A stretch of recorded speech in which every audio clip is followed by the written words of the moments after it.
ओम नमो भगवते वासुदेवाय। ओम नमो भगवते वासुदेवाय। श्रीमद् भगवत महापुराण चतुर्थ स्कंद अथा अष्टो अध्याय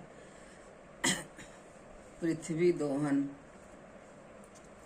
श्री मैत्रेय जी कहते हैं, विदुर जी इस समय महाराज पृथु के होठ क्रोध से कांप रहे थे। उनकी इस प्रकार की स्तुति कर पृथ्वी ने अपने हृदय को विचार पूर्वक समाहित किया और डरते डरते उनसे कहा, प्रभु आप अपना क्रोध शांत कीजिए और मैं जो प्रार्थना करती हूँ उसे ध्यान देकर सुनिए। बुद्धिमान पुरुष भ्रम के समान सभी जगह से सार ग्रहण कर लेते हैं। तत्वदर्शी मुनियों ने इस लोक और परलोक में मनुष्यों का कल्याण करने के लिए कृषि, अग्निहोत्र आदि बहुत से उपाय निकाले और काम में लिए हैं। उन प्राचीन ऋषियों के बताए हुए उपायों का इस समय भी जो पुरुष श्रद्धा पूर्वक भलीभांति आचरण करता है वह सुगमता से अभीष्ट फल प्राप्त कर लेता है, परंतु जो अज्ञानी पुरुष उनका अनादर करके अपने मन कल्पित उपायों का आश्रय लेता है उसके सभी उपाय और प्रयत्न बार बार निष्फल होते रहते हैं। राजन, पूर्व काल में ब्रह्मा जी ने जिन धान्य आदि को उत्पन्न किया था, मैंने देखा कि यम नियम आदि व्रतों का पालन न करने वाले दुराचारी लोग ही उन्हें खाए जा रहे हैं। लोक रक्षक आप राजा लोगों ने मेरा पालन और आदर करना छोड़ दिया, इसलिए सब लोग चोरों के समान हो गए हैं। इसी से यज्ञ के लिए औषधियों को मैंने अपने में छिपा लिया। अब अधिक समय हो जाने से अवश्य ही वे धान्य मेरे उदर में जीर्ण हो गए हैं। आप उन्हें पूर्वाचार्यों के बतलाए हुए उपायों से निकाल लीजिए। लोकपालक वीर, यदि आपको समस्त प्राणियों के अभिष्ट एवं बल की बुद्धि करने वाले अन्न की आवश्यकता है तो आप मेरे योग्य बछड़ा, दोहन पात्र और दूहने वालों की व्यवस्था कीजिए। मैं उस बछड़े के स्नेह से पिन्हाकर दूध के रूप में आपको सभी अभिष्ट वस्तुएं दे दूंगी। राजन, एक बात और, मैं आपको मुझे समतल करना होगा जिससे कि वर्षा ऋतु बीत जाने पर भी मेरे ऊपर इंद्र का बरसाया हुआ जल सर्वस्व बना रहे। मेरे भीतर की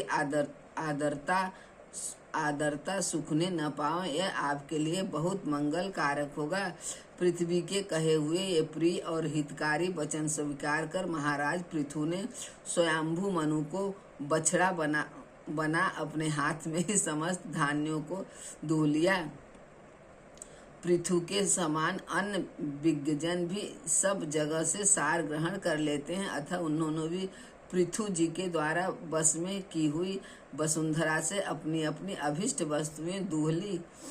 ऋषियों ने बृहस्पति जी को बछड़ा बनाकर इंद्रवाणी मन और स्रोत रूप पात्र में पृथ्वी देवी से वेद रूप पवित्र दूध दूहा। देवताओं ने इंद्र को बछड़े के रूप में कल्पना कर सुवर्णमय पात्र में अमृत, वीर, मनोबल, योज, इंद्रिय बल और शारीरिक बल रूप दूध दूहा। दैत्य और दानवों ने असुर श्रेष्ठ प्रहलाद जी को वत्स बनाकर लोहे के पात्र में मदिरा और आसव, ताड़ी आदि रूप दूह दूहा। गंधर्व और अप्सराओं ने विश्वासु को बछड़ा बनाकर कमल रूप पात्र में संगीत, माधुर्य और सौंदर्य रूप दूध दूहा।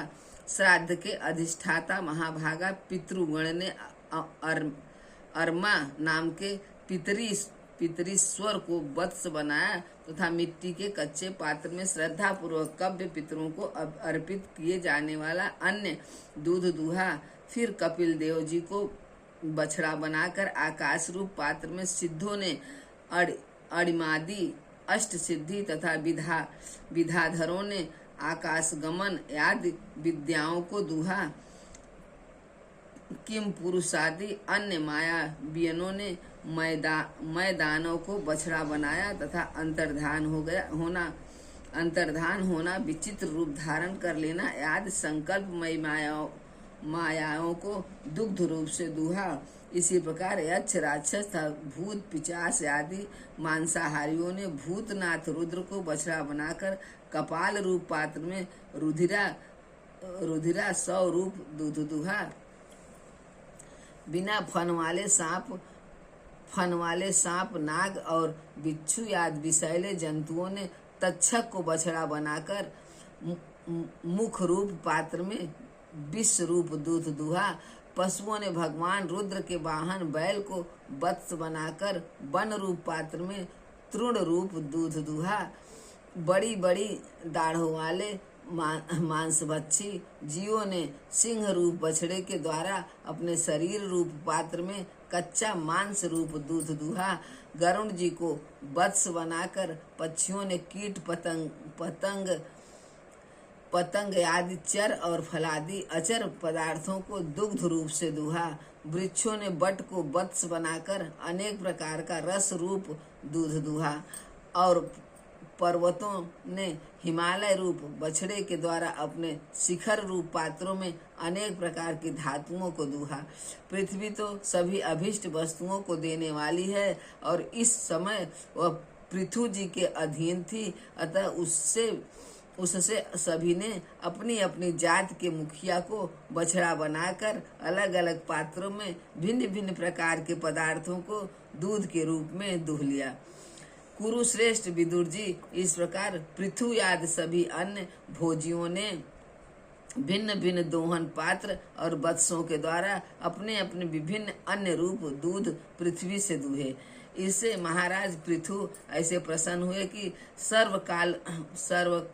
सर्व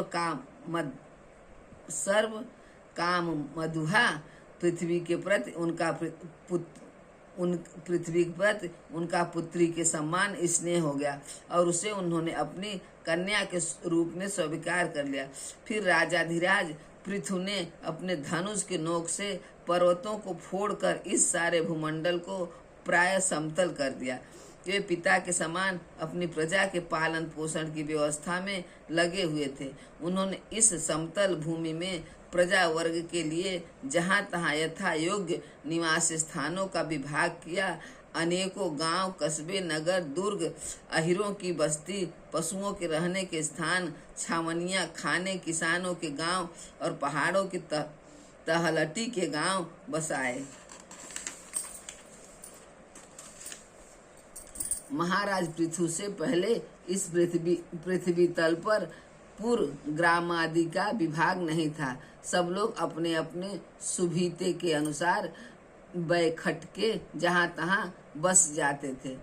इति श्रीमद्भगवत महापुराणे पारमहंसा संहिता चतुर्थ स्कंदे पृथु विजय अष्टादशो अध्याय समाप्त।